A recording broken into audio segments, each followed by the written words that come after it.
Warm greetings from India, especially from my staff in EPICO. Privileged to be here to share from the Word what God wants me to share with you today. They say that in India, they used to say that blessed are the speakers who finish on time, for they will be invited for the next time. I hope that I will also won't take more time. I've been told that I have time till 11:30, and so I'll try to finish. And what I thought of was first make myself acquainted with you, with my English. Yesterday in the hotel I was trying to understand the English which the receptionist was speaking. She was so fast. But when I was talking with Dr. Chun, he was saying that, I think with you. They said, no, we are actually slow, so you better speak slow. I think Dr. Chun was saying that you better speak slow. Now the time is limited, but I have to speak slowly. But I'll try myself as much as I can, even as I take you through the topic, God's righteousness and the world of injustice.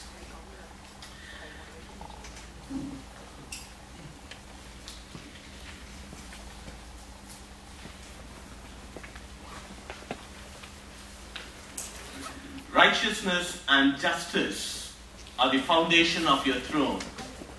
Love and faithfulness go before you. That's what the Psalm 89:14 says. Rather than as a PowerPoint presentation, what I thought of was that I'll put whatever I'm going to speak in the screen itself, so that if you find difficult in understanding my English, you can at least follow it over there in the PowerPoint presentation. But I know that there is a translation which is also going on in your own language, and I hope you'll be able to follow. When you look into this verse of Psalm,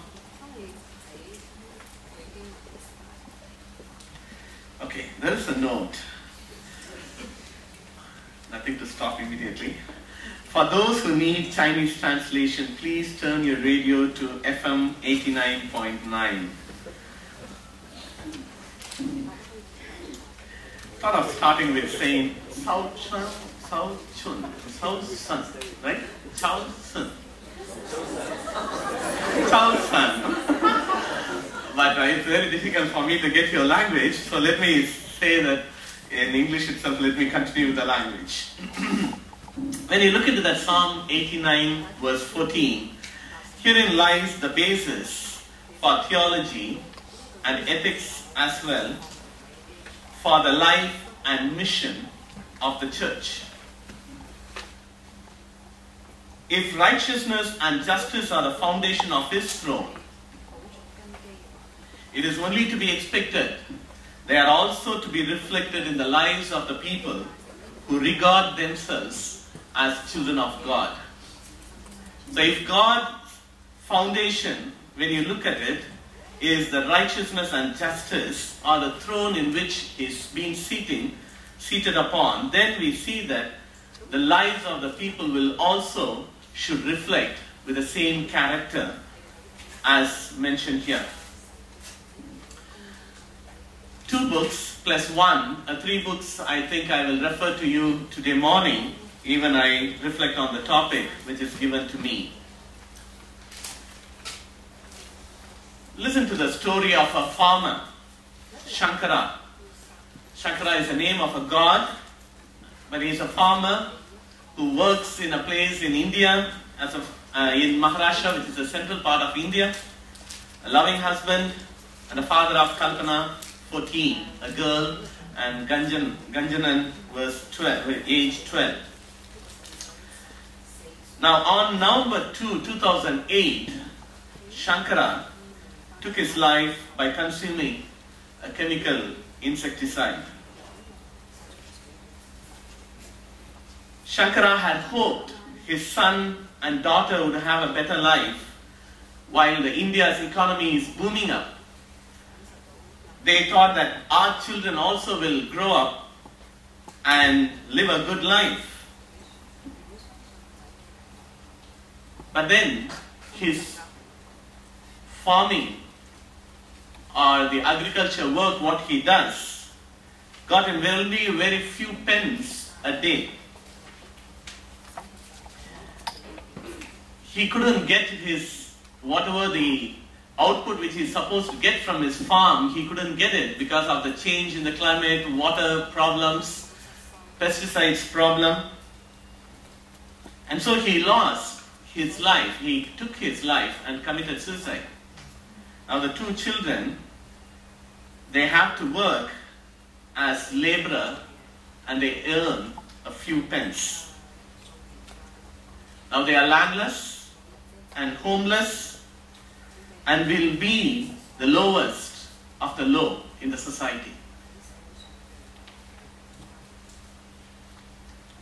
Shankara took his life because the crop had failed two times.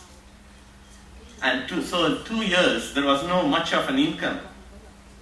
And it was estimated that he had to pay about 50,000 rupees, which is a big amount for a poor farmer. So Shankara became one of the estimated 125,000 farmers who took their own life in the past 2 years. When I look into this, you can understand there is a systemic way in which the poor are made, the people are made poor. How they are made poor, I just put for you over there. Look into the present context, how the world involves around to make the people poorer. I am giving it down below. Foreign trade concentrated on the movement of goods. This was made possible by aggressive foreign policy, which was beneficial to the merchants and affluent social groups and undermines the position of the poor. Normally when G8 meeting is held or wherever the WTO meeting is held, I know the Indian contingent goes over there to fight for the rights of the poor. Because it's always the policies which are made are focused towards the affluent in the society. Food was exported while poor people were hungry. Growth of foreign trade led to a change in the social fiber,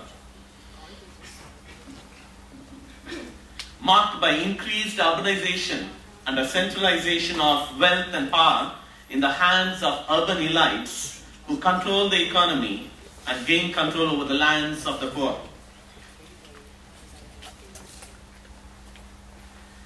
The ability to foreclose on debts was a powerful tool of oppression. Many nations are under the debt, which you can notice also. Landholding was concentrated in the hands of a small group of people, and small farmers were reduced to a class of landless serfs. Displaced farmers are a cheap labor supply.